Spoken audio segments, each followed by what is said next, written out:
This is the Morning Drive Podcast from Double T 97.3, presented by Cantex Roofing and Construction. I'm Mike Hebert, owner of Cantex Roofing and Construction. Every day is game day, and we'll get it right when it comes to your roofing, construction, windows, and mirrors. Call Cantex Roofing and Construction today. Together, we are one serving you. Here on the Morning Drive, Texas Tech winning over Utah on Saturday, 34-10, 21 unanswered in the fourth quarter. They scored 24 points in the fourth quarter. Tech now 4-0 on the season, and obviously 1-0 in Big 12 play. Red Raiders are idle this week, and they'll play Houston on October the 4th at Houston. Red Raiders 4-0 for the first time since 2013, 11th time that they've started 4-0 in their history. And some pretty good years where they started 4-0, including 1938. They went to a Cotton Bowl that year. In 2008, and we all know what happened in 2008, had a really, really good year that year. And you're hoping to top that year as well. In 1976, another great year for Texas Tech. They went 11-0 to start things off. You also have back-to-back road wins against ranked opponents, as last year you beat Iowa State. And it's a different team, obviously, November the 2nd, but you beat them 23-22. So starting to change that narrative with regard to Joey McGuire and Texas Tech and winning on the road, right? Yeah, no doubt. I feel like you did that last year and you continued it with what you did on Saturday. So after the game, a couple things that were written or said about the game from the Big Noon kickoff guys. Urban Meyer said this: Texas Tech is the best in the Big 12 right now, and said Utah got pushed around. Hard to disagree, right? Yeah, seemed pretty obvious. Matt Leinart, the Heisman Trophy winner, said Texas Tech proved they can play great defense and win low-scoring games, and said front runner to win the Big 12. Yep. All good things. And then Mark Ingram said this. I thought this was interesting. That Texas Tech beat Utah at its own game. That Utah is known for being physical and being bullies. I mean, certainly defensively, you were all of that, right? Mm-hmm. 4 takeaways, 4 tackles for losses, over 100 yards rushing in the fourth quarter, and the 21 unanswered. So, man alive. It was really, really, really, really good. Somebody brings up Jacoby Williams. Jamie, is Jacoby not electric? If Joyner is better than him, holy goodness. But, man, Jacoby Williams is fun to watch.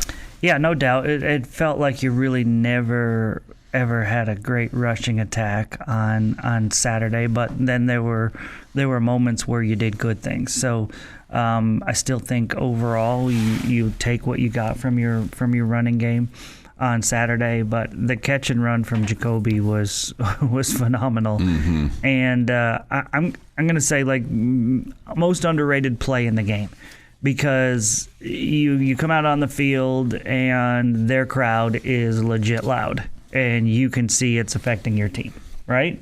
Yeah. You got a penalty early, and it just felt like their crowd was, I mean, it was turning it up. Mm-hmm. And they were ready for this, and they were ready to prove that we couldn't play in this atmosphere. And Jacoby's catch and run, to me, quieted them down a little bit, gave you confidence, got you on the scoreboard first, mm-hmm. and it just slowed their roll a little bit and gave you some confidence. And so, I mean, you can look back at great defensive plays in the game and pick out the best ones and all that, and I totally would agree with you.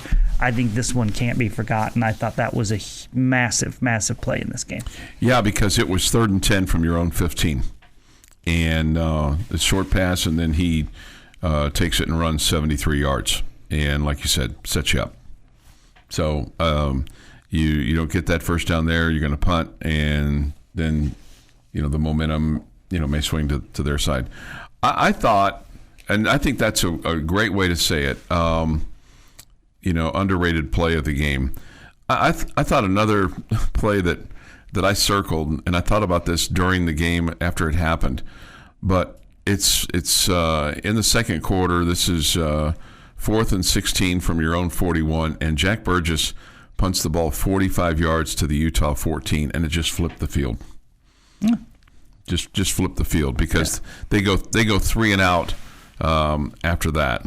The problem is that your next drive you were intercepted, so it didn't necessarily work out for you. But you didn't give them an opportunity to get anything started, and that's really what your defense.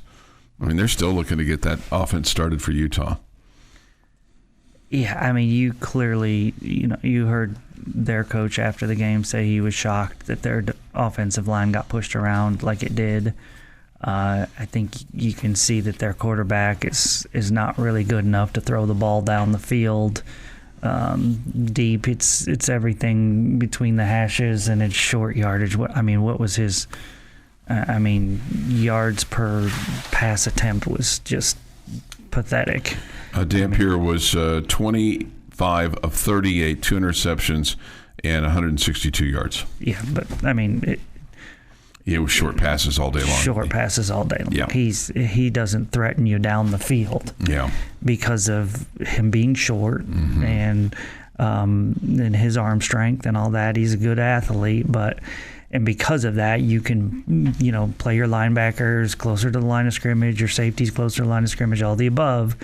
And, I just thought that he was – I think we figured out that I wonder all these experts that took this guy who was at New Mexico last year and led them to a 5-7 record and 12 touchdowns and 12 interceptions, and then automatically placed him at the top of the Big 12 pecking order of quarterbacks in the top 3, I should say, not necessarily number 1, ahead of some good quarterbacks. If they change their mind after seeing that, because clearly the Texas Tech just gave everybody else the recipe, the book, whatever you want to call it. Here's the game plan on how to stop this offense. You can see he's got some serious inadequacies with arm strength and moving the ball down the field. And you can make this case for every quarterback, but if you took out his long pass of 44 yards, he went 25 of 37 for 118. So, keep it in there, and it's still pretty extremely pedestrian. Absolutely, yards per completion. Absolutely. Take your thoughts, comments. Yates Flooring Center chat line. Go to the Double T 97.3 mobile app for that. Visual Edge IT hotline. It too is open this morning at 806-771-0973. This is the Morning Drive Podcast from Double T 97.3, presented by Cantex Roofing and Construction. Is Monday, September the 22nd, 2025. Here is Jeff McGuire with this day in sports history. Starting us off, 1957, Duke Snider's 39th and 40th home runs are the last hit at Ebbets Field. 1969, San Francisco Giant Willie Mays becomes the second player to hit home run number 600. 1978, freshman Ron Reeves throws 2 touchdown passes and runs for 2 more as Texas Tech rallies to beat Arizona 41-26 here in Lubbock. 1986, Los Angeles Dodger Fernando Valenzuela is the first Mexican-born pitcher to win 20 games. And 1993, Texas Rangers pitcher Nolan Ryan at 46 pitches in his final game. That was in Seattle, and he got hurt in that game. It is Family Day, a day to eat dinner with your kids, which is celebrated on the 4th Monday in September every year. It's also National Ice Cream Cone Day, which really should be every day, and National White Chocolate Day. Okay. So go be a basketball player or something. Whose daughter plays for Texas Tech softball? Stephen King, a guy who I trust that can scare me. I don't need to read his books. 79 today. Bill Murray, 76. Dave Coulier, 67. Faith Hill, 59. Nicole Ritchie, 45. Luke Wilson, 55. John Kitna, still missing kicks at 53. Yander Diaz, 27. And Cecil Fielder is 62. John Kitna still missing kicks. For the Dallas Cowboys. When did John Kitna kick? Last. He was a quarterback. Did he kick? Oh, who am I thinking? I'm thinking of Vander. I'm thinking of something. Yeah. Nope, you're right. Yep. Nope, I'm thinking of Vander Klink. I think Kitna's like a high school coach somewhere, I feel like, in the Metroplex. Or is it somewhere else? I don't know. I feel like he's a high school coach now. Yeah, I think that's right. Yeah, I take back my... I know he's a quarterback. I'm Yes. not a kicker. I know that Yes. much. I don't know what he's doing now, but I know he was a quarterback. Definitely thinking of Vander Klink. Cecil Cooper was a really good player for the Brewers, too. He threw my Cecil brother... Fielder, you mean? Oh, did you say Cecil Fielder? Cecil Fielder. Oh, yeah. Cecil Fielder. I thought you said Cecil Cooper. Sorry. He was a really good player for the Tigers, though. He was. There's no doubt. And on this day, 1776, Nathan Hale, a Connecticut schoolteacher and captain in the Continental Army, is executed by the British for spying. After being led to the gallows, legend holds that the 21-year-old Hale said, quote, "I only regret that I have but one life to lose for my country."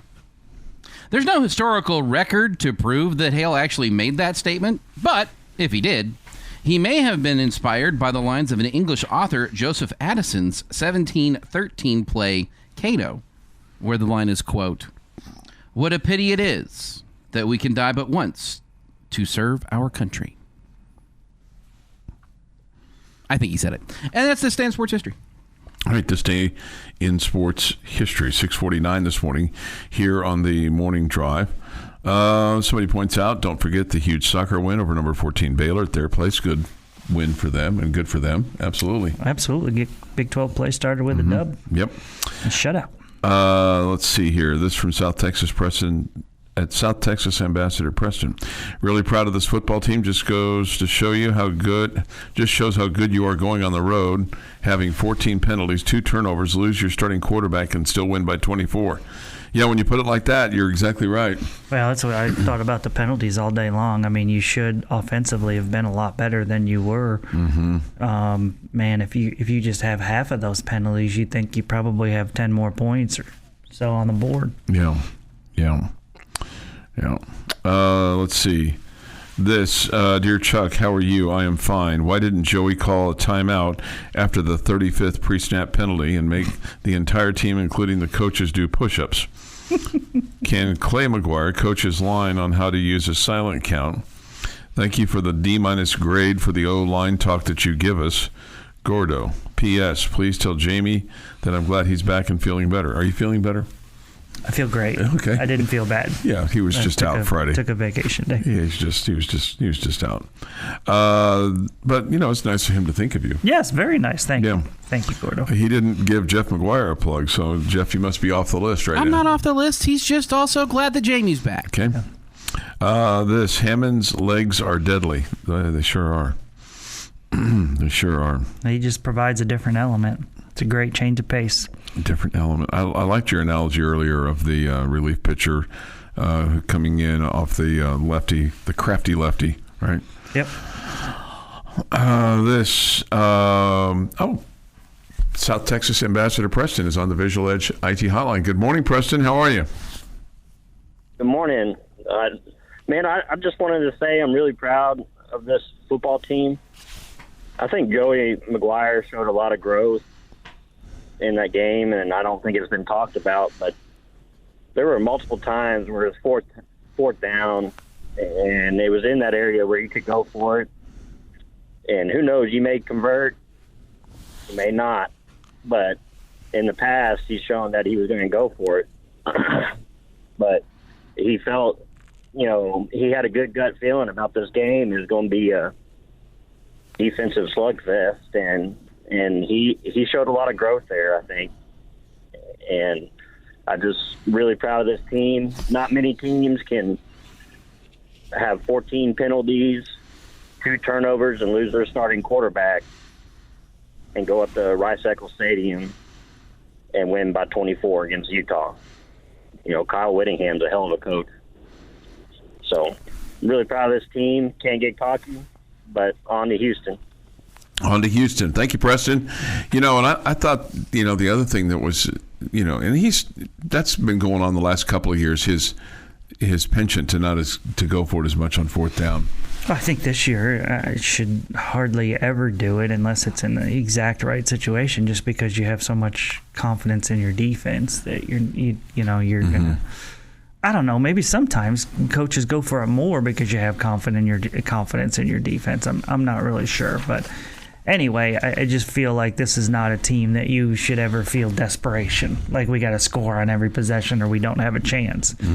And I mean, he's got that luxury now, so that makes it a little bit easier for him. There's a feel, right? It's not just about a book, but a feel. Like, what is my team capable of, and how much can I expect of them? And I think he's got a better team to have a feel that he doesn't ever need to go to desperation mode like that. Yeah.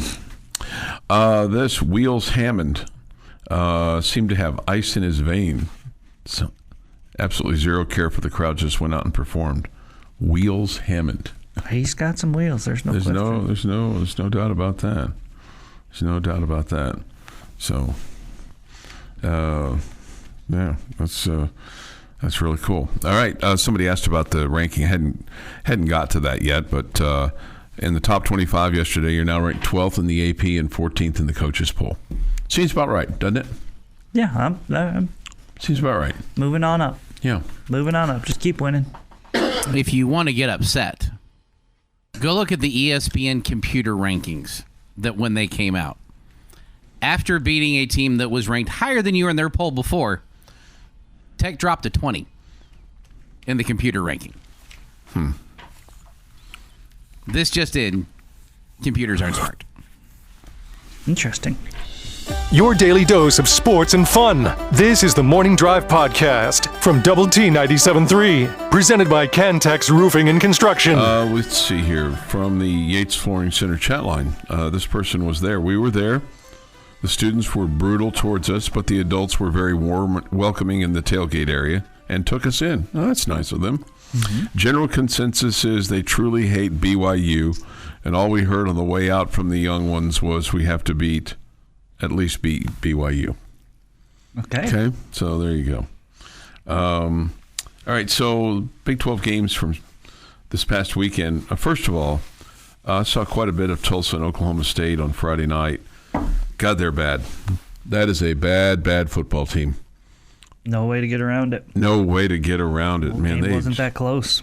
No, they just stunk out loud. Does make you wonder if this is going to be it for Mike Gundy. It doesn't make me wonder. You're convinced? Yeah, I thought that coming into the season. I don't think it's. Okay. Yeah, I'm makes me wonder if he's going to finish the season. Yeah. I think it's about a money deal now. It's like, okay, so what kind of deal can they broker for him? And plus, he was supposed to get a say in who the next coach is going to be. But man, at this point in time, do you even want him giving you an opinion on whether they should have caramel corn or regular popcorn at the concession stand? I think out of respect, he's not going to lose his job in the middle of the season. I think they'll allow him to step down at the end of the year. Yeah, he looks like he's done too. He looks like a guy that needs a year off, or just a sound decision on which haircut to go with. Yeah, that's an ugly looking mop there. Let's see, Arizona State and Baylor. That was a really good football game. And, Arizona State going into a place like Baylor and figuring out a way to win, that was impressive. Yeah, I mean, I didn't come away like uber impressed with either team. Definitely entertained with the game, just because it was close. It still, looked like Baylor has some issues on defense, and felt like Arizona State should have been able to put them away, but they never did. Baylor should have won the game if they didn't turn the ball over. Right. They kept shooting themselves in the foot. So I thought it was a great win for Arizona State. I think both are good teams. I think both are not elite teams, but I think they're both good and both tough outs, all the above. I think that game for the Red Raiders at Arizona State is going to be a tough one because I think they're going to be really amped up ready for this game after we beat them last year. But, man, I came away feeling like Baylor should have won the game if not for the turnovers. So during that game, I was trying to figure out which outcome would be better for Texas Tech. And I think at the end I decided it would be better for Arizona State to win because you would at least kind of control your own destiny if you needed to beat them to have the up in the tiebreaker. Fair enough. Yep. So, I mean, it was like, do I really, and the lucky lady, she was like, I just want to see sad Baylor Bear fans. And she got to see that. I don't know why. Kenny Dillingham is starting to grate on me a little bit. Okay. I've totally found myself rooting for Baylor. Yeah, didn't go into the game thinking I was rooting for either team, but once the game was going on and I'm sitting there watching, I found myself rooting for Baylor. Okay. I don't know if we learned anything with Kansas and West Virginia other than they can be prolific on offense. And I still think Jalen Daniels is really good. He's got a big arm, but, man, he's wild with it. 12 of 24, 138 yards, threw 3 touchdowns. He did rush for 69. They've got a big runner in LaShawn Williams, but then he ran for 129. But then what's West Virginia like? I mean, they openly said during the game multiple times that Rich Rodriguez had told them that they repped 5 quarterbacks during the week. So 5 quarterbacks got reps during the week. So, I mean, what do we say? If you got 2, you don't have 1. If you have 5, what do you – he's just got a bad hand, You still right? don't have 1. He's just got a bad hand, right? Start over. I think what we learned is that Pitt is really, really bad. Because they lost to West Virginia. They lost to West Virginia the previous week. Yeah. West Virginia just didn't put up much of a fight there. Kansas's offense looks like it's a good one, and you know how, I mean, as we played during the Leach era, if you have one of those days where a good offense is clicking, you're tough to beat. Sure. So TCU beats SMU in the Iron Skillet 35-24. Sonny Dykes says we're not playing that anymore. We're done. After 104 years, no more Iron Skillet. That saddens me. I understand it, but that saddens me. Why do you understand? Because because it's about having as many home games as you can have and giving up a home game so that you can keep that going because it's going to be every other year. It just I guess they don't think it makes sense to keep doing that, but I hate that because I feel like that's one of those rivalry games that should be played every year, and every school's got a number of them. So if everybody is going to start, we want all of our non-conference at home. How does that work exactly? It works because you get non-conference schedules like what Texas Tech. Yes, you play Arkansas, Pine Bluff, and Kent State, which like Florida State played Kent State, I think. This is going to be fun. Yes, this is leading towards specialness. Super great. Yeah. Can we just start covering the games when the real games start? Sure. Yeah. You say the word, and we will make that happen. UCF beats North Carolina 34-9. That experiment's not going well, but it's only year 1 for Bill Belichick. I don't care. That's still pretty bad. Yeah. That was a really bad UCF team last year. Remember last week, I'm looking at the line, it was like 15 or 16, and I'm like, that's crazy. Mm-hmm. And it wasn't high enough. That's terrible for North Carolina, man. I mean, BYU goes on the road and across the country and beats East Carolina 34-13. What are they thinking? I guess they just wanted to spread their message everywhere. I mean, what are they thinking going and playing East Carolina? I mean, you're allowed to play road games. It's okay. Yeah, I know. I know. You're allowed to challenge your team in non-conference play. I don't know if that's a challenge, but you're allowed to. Hey, we think our team should see what it's like to hit the road before the games really count. And maybe they're not worried about 7 home games there in Provo. It could also be that this was part of a home and home that they had signed when they were still in the Pac-12, and maybe they didn't want to write a check to get out of it. You know.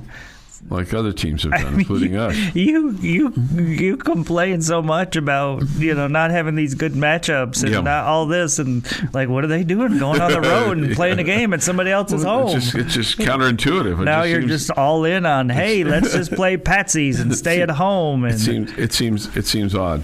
And then Colorado beats Wyoming 37-20. Okay, so that's Colorado looked a little bit better offensively. Looked like they had a pulse. Caden Salter back in there at quarterback, and he looked like he was a little bit improved. So Wyoming clearly not great this year. They trotted out a new Ralphie too. I think this is Ralphie 7. Yeah, and he apparently had more speed than what they're normally used to. A little bit smaller. Yeah, and more of a scat back Ralphie than a fullback. Yeah, the team he's growing. He'll get there. Yeah, he'll get there. The team when it ran out after Ralphie did his thing, they didn't look that inspired. They didn't look like the Red Raiders running out, because I saw the Ralphie run. Because they saw Ralphie run out there so fast. They're like, we can't keep up with him. What the heck? They were scoreless at the end of the first quarter, so it took them a while to get going. Yeah, just didn't seem like that was anything but like inspiring, like the horse, running, stuff like that. I don't know. Ralphie's pretty cool. Okay, our horse is awesome. I love it. Don't get me wrong, but I think running out there with a real live buffalo is pretty cool too. I'm not going to poo-poo that. No, I'm not doing that. I'm not, and those guys got to have some strength to be able to hang on to that rope and keep up. I'm always just a little bit nervous. I'll just be honest with you. Feels like sooner or later that thing's going to break free, and Ralphie. We're gonna have something bad go. I was worried you were about the masked rider. But he knows where to go after he runs up the far sideline and goes running right back in the trailer. He knows maybe there's a big old piece of meat in there for him. 7:25 this morning. Aren't they Never mind. Are they vegetarians? Yeah. Okay. Pretty sure. The Morning Drive podcast from Double T 97.3 is presented by Cantex Roofing and Construction. Jamie's question of the day on Double T 97.3 is brought to you by Connecticut of West Texas. All right, this is so much more fun when the Red Raiders are in contention. We're going to continue with what we have been doing on Mondays. I want you to give me your, in order, top 3 teams in the Big 12 Conference. Top 3 teams in the Big 12. Well, that's what we've been doing. I know. Arizona State, BYU, Texas Tech. What order is that? 3, 2, 1. Texas Tech is 1, BYU's 2, and Arizona State's 3. Okay.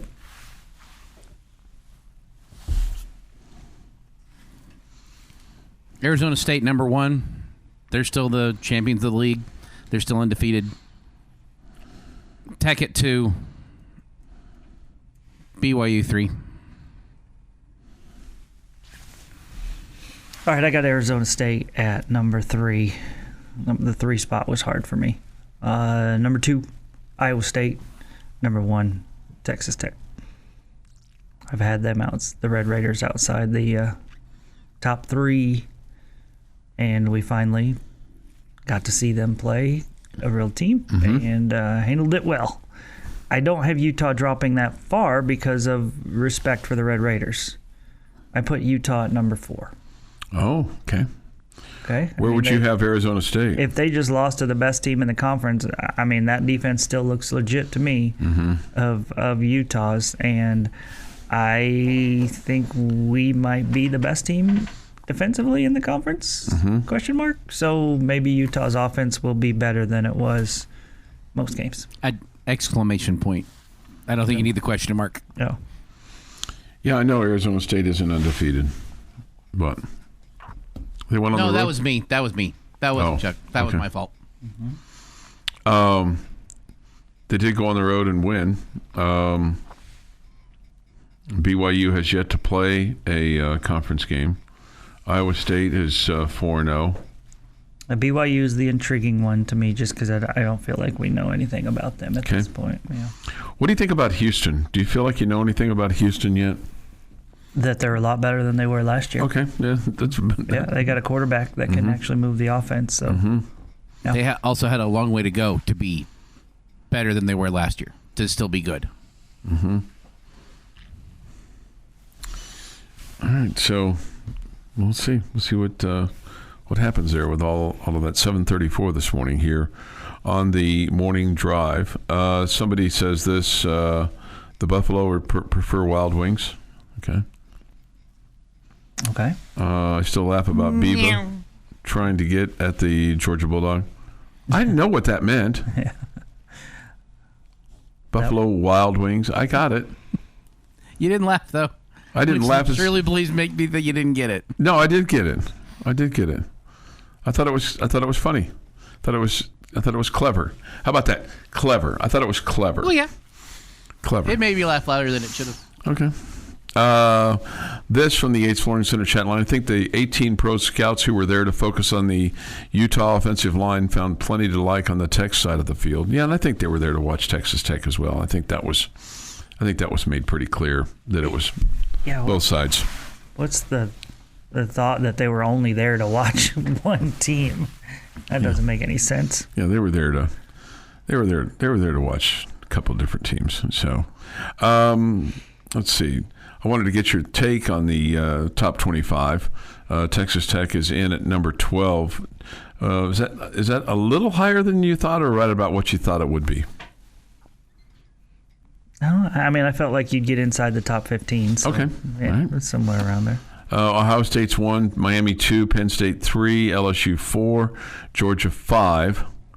Do you feel like you're as close to some of these teams as maybe the rankings show them? Oregon, Oklahoma, Florida State, A&M, and Texas, that's 6 through 10. I think I'll wait and see. Okay. Yeah. Indiana is number 11 right ahead of you, and right behind you is Ole Miss, and then Iowa State is at 14. TCU and BYU bring up the bottom two teams of the top 25. TCU is 24 and BYU is 25. I'll be honest with you. I knocked TCU down a peg in my rankings because of North Carolina's play at UCF. I mean, we're hanging our hat on TCU. I mean, at least I was early on in the season. Mm-hmm. Hey, they went on the road and beat a Power 4 conference team. North Carolina's horrible. Now, TCU did just beat SMU, okay? Mm-hmm. But North Carolina's horrible, so I'm not giving TCU any credit for that win anymore. Do you do personal top 25 every week? No. Okay. You said... I do personal with Choice Woodman in the Big 12 every week. Yeah, you do a power ranking, yeah. Mm-hmm. Yeah. And I'm not really sure how good SMU is either. Good point. Like... I don't think they're near as good as they were last year. No, they should have beat Baylor. Okay, I realize you're 12 in one poll, the Associated Press, and you're 14 in the coaches poll. But let's just say you were picking top 12 teams for the college football playoff today. Would you include Texas Tech in that 12? Well, if you're picking for the college football playoff, you have to have the conference champion. I understand that. So I think the Red Raiders are going to win the conference championship. So yes. Okay. You think they're? Do I think they're the one of the 12 best teams in the country? Yeah. I'm not going to say that they're not. Okay. I just want to see a little more, if I can. Okay. I think that's hard for me to say. But I'm not ready to tell you that they're not. Mm-hmm. They look very talented. I mean, now we need to find out. Okay, is Utah really good? Mm-hmm. Right. I'm not discounting this win at all because again, I think Utah's defense is really good. I think that was a tough place to play, and you didn't necessarily handle that part well, but you still found a way to win. You found a way to win. Yes, right. Handily by 24. Yeah, you found a way to win. Yeah, you got to get better in handling tough environments than you handled that. But that's really specifically we're just talking about your offensive line, right? Yeah, among this week's games, Utah plays at West Virginia, Arizona plays at Iowa State. It's really not a great matchup. Houston plays at Oregon State. TCU at Arizona State Friday night. That's the great matchup. Okay. Wouldn't you agree? Yeah. That's the only one that's worth a hoot. Arizona, Iowa State, I think, is also good. Yeah, okay. Right? We're going to find out what Arizona's made of. Yeah.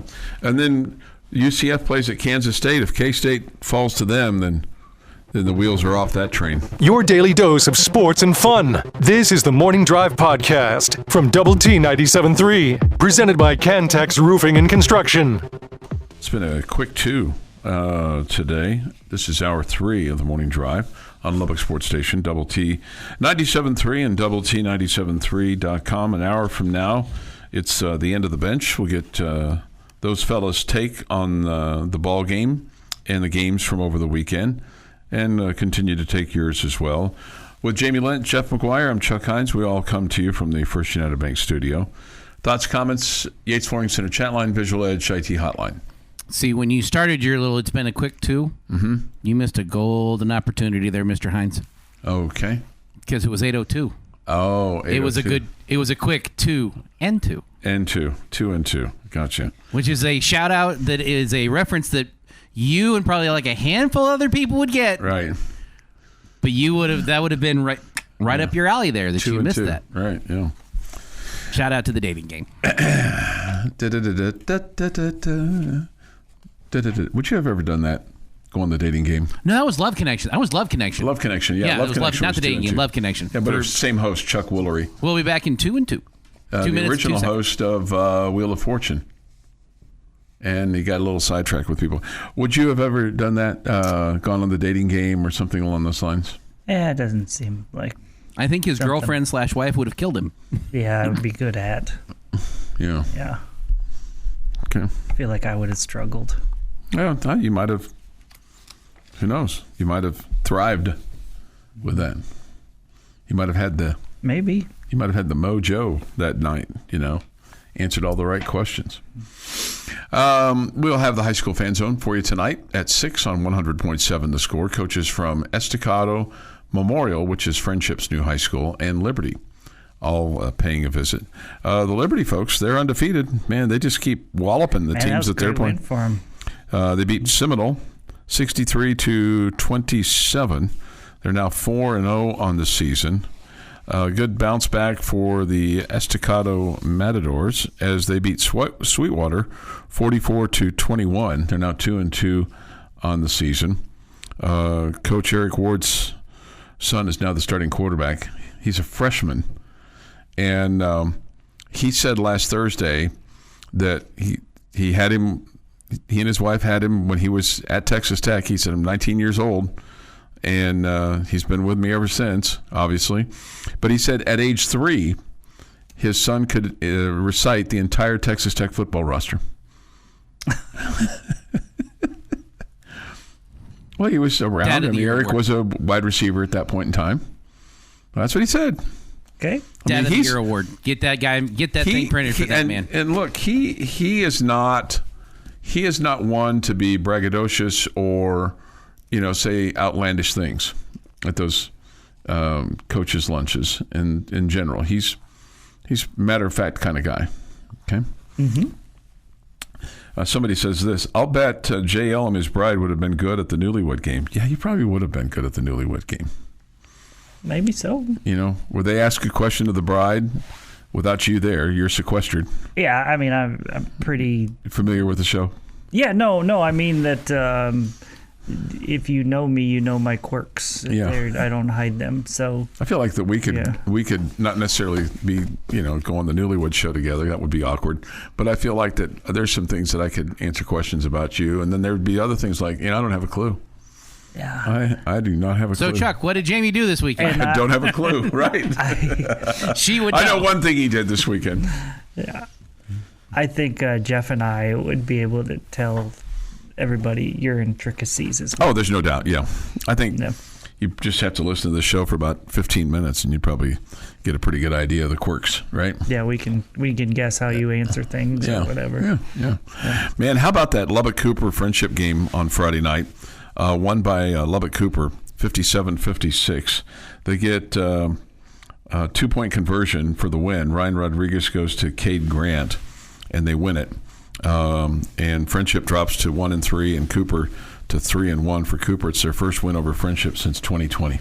Yeah, awesome game. Such a good rivalry, and I mean, for it to go down to the wire like that and back and forth, like it. I mean, it's just really cool. So I mean, it's congrats to those Cooper kids. That's awesome. It lives up to its billing every time.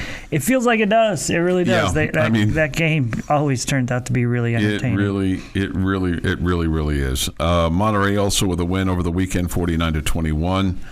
Coronado just continues to be an ouch season, lose 59-0 to Cooper in Abilene.